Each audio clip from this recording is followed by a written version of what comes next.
You know, our Christian calendar highlights two essential and transformative days of remembrance and devotion, Christmas and Easter. Now, at Christmas, we celebrate the birth of the Christ idea within each of us. And at Easter, we celebrate the actual transformation of the human consciousness of us into the divine consciousness.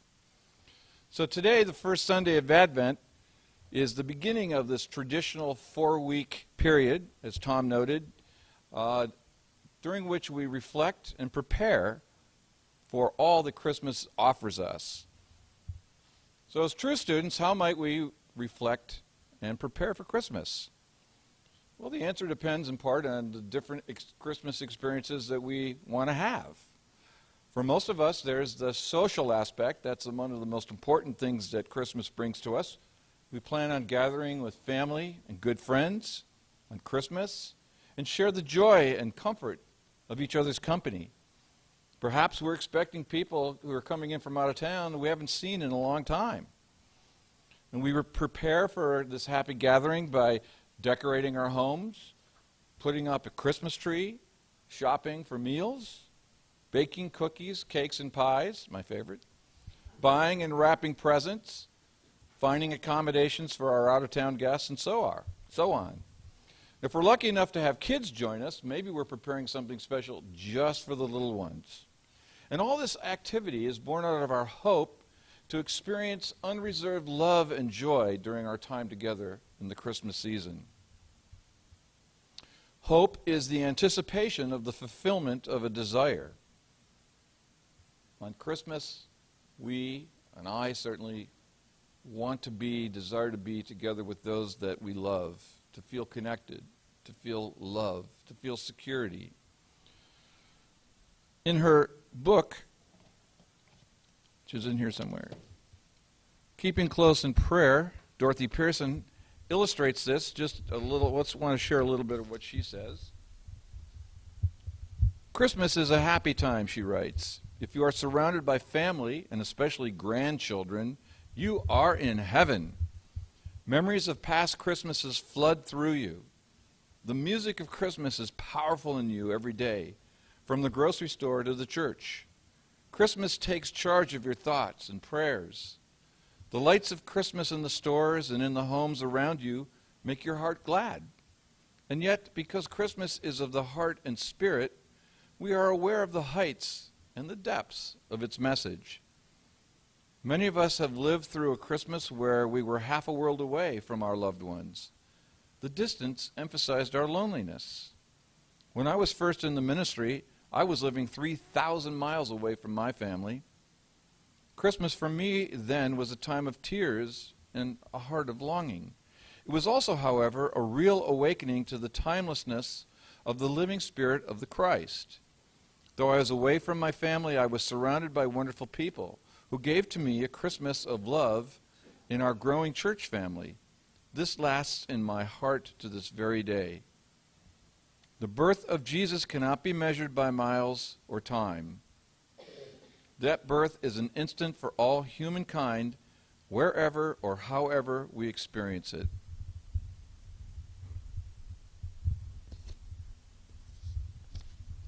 It's a little bit of Dorothy's reflections on the hope of Christmas. Of course, there's more to Christmas than our desire to be with family and friends, wonderful as that is.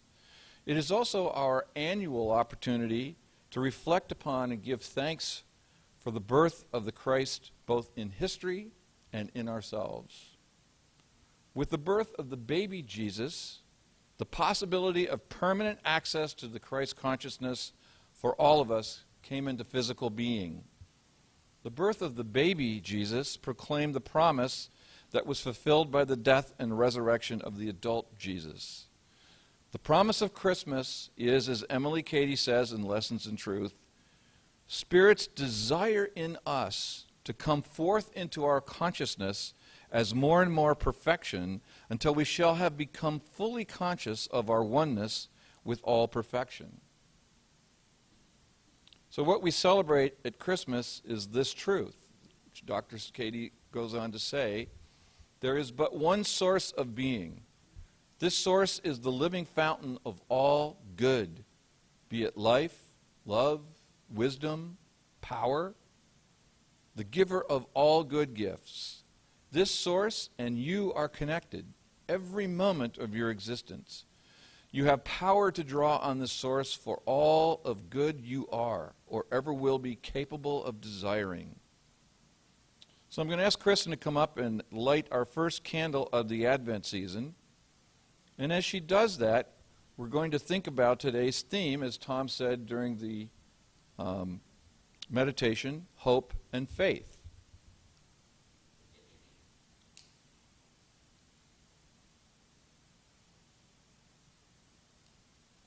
Thank you. We spent a good deal of time this past year activating our power of faith, which is our capacity, again, as Tom said in the meditation, to see, experience, and know that which neither our senses nor our intellect can access. And that is that one source of being that Emily Cady was referring to, this living fountain of all our good. But what about hope? So we noted a few moments ago, hope is the anticipation of the fulfillment of a desire. In the Revealing Word, Charles Fillmore says that hope is the expectation of good in the future. It is a quality of sense mind because it is subject to time. This contrasts, he says, with faith, which is the certain knowledge that our good is ours right now. It is of God, therefore it goes beyond time and space. So noting that distinction that Mr. Fillmore makes, in this sense we can say that hope is the doorway to faith. Since hope is related to desire, it opens us to what we want at the core of our being, to experience God within every moment of our lives. As we saw earlier when we were looking at lessons in truth, desire is a central element of God's love for us, his children. Remember what Dr. Cady says. Desire in the heart is always God tapping at the door of your consciousness with his infinite supply. So one way we can prepare for the spiritual appreciation of Christmas this year is to take some time out each day to review what we hope to experience during Advent and culminating on Christmas. What do we want for ourselves, for our loved ones? What do we want for our world? What do we want for the universe?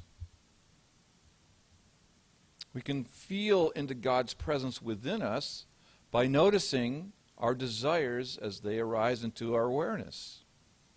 Let us devote ourselves to grasping and using the golden key. Remember, the golden key is simple. Focus on God alone. We can use the golden key in our contemplation of and reflection upon the divine within, tapping at the door of our consciousness with his infinite supply.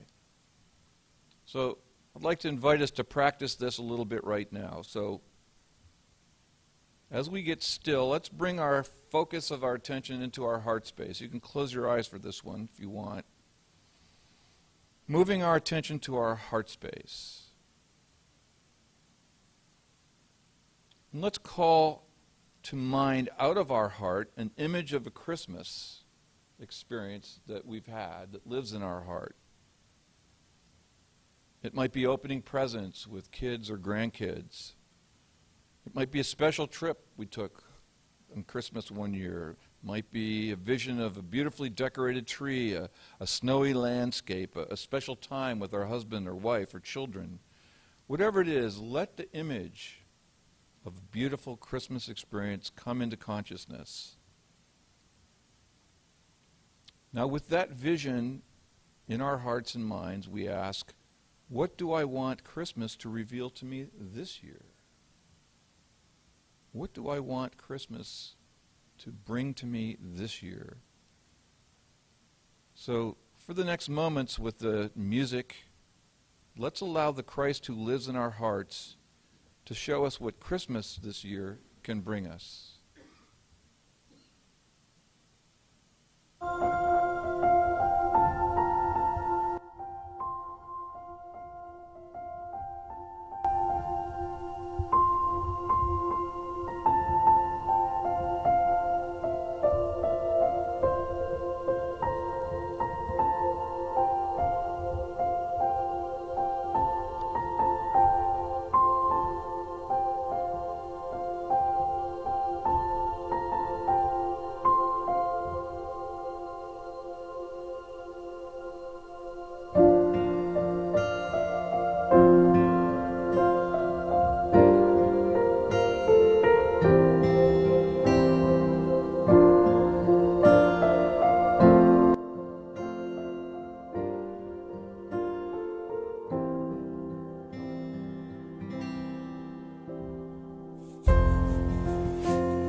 this reflection, what did you see? How did that make you feel? Whatever showed up for you, let's seal it into consciousness with a prayer of gratitude using today's daily word. Thank you, God, that as I start growing in spiritual awareness, I begin to feel hopeful. I learn that the Christ, the image and likeness of God, is my spiritual nature. My hope for the future becomes my faith in the present as I celebrate Christ awareness alive in me and expressing as me. So finally, I'd like to end with a quick word about faith. We looked at hope, now we're going to look at faith. And I want to share something that Eric Butterworth once wrote about faith. This is what he said. The dynamic key, you see, is not faith in God, but faith from God. Faith from God. Let's think about that a little bit. Faith in God is trying to direct your attention consciously to something outside yourself. Faith from God begins with the basic premise that you live in God. You move in God. You have your being in God. God is the foundation of your being. You center yourself in that consciousness, and then you believe from that consciousness. You're not believing in an abstraction. You're not believing in an intangible. You're believing from a consciousness which enables you to put yourself in tune with the process. Again, Eric says, this is a subtle thing, but I hope you can begin to get the meaning, because you see the Bible gives the direction, be still and know that I am God. Be still and know that I am God. So then, to a large extent, to believe in God means to believe in yourself. To believe in yourself at the divine level. To believe in yourself as rooted in the ground in the consciousness of God. So to really practice faith, first of all, you start at the ground of your being. Center yourself in the consciousness of this oneness process. Know that the whole universe is pouring itself into you and through you and as you. And out of that consciousness, then you go forth and do the things that you need to do in your life in a believing attitude. Not believing in some intangible, but projecting that faith process which enables you to have faith in yourself, have faith in people, have faith in experiences, and have faith in a divine law that is forever working so that things work together for good. So that's what we just did in our heart reflection. We became present, body, mind, and soul, to the desires of our hearts. This is the practice we'll take on this Advent every day. This is because the central truth we celebrate at Christmas is incarnation. As John said, the Word is made flesh, dwelling not merely among us, but dwelling as us. God is alive in this room as each and every one of us. So this is what Eric Butterworth means when he says to believe in God means to believe in you. Each of us is a unique body, mind, soul, embodiment of the divine. The baby Jesus reminds us that we too were once little infants, and we've grown over the years to be big enough to let God be God in us. So let's close this first Sunday in Advent with gratitude for this amazing grace and opportunity that is the promise of Christmas in us. So Divine Presence, we thank you for presencing yourself in us just as we are, right here, right now. And we pledge during this Advent season to focus our attention on the light that is born in us each day when we wake up. And we trust in the fulfillment of the promise of Christmas in us every day that we have, in us every day that we have left to live in this lifetime. Amen.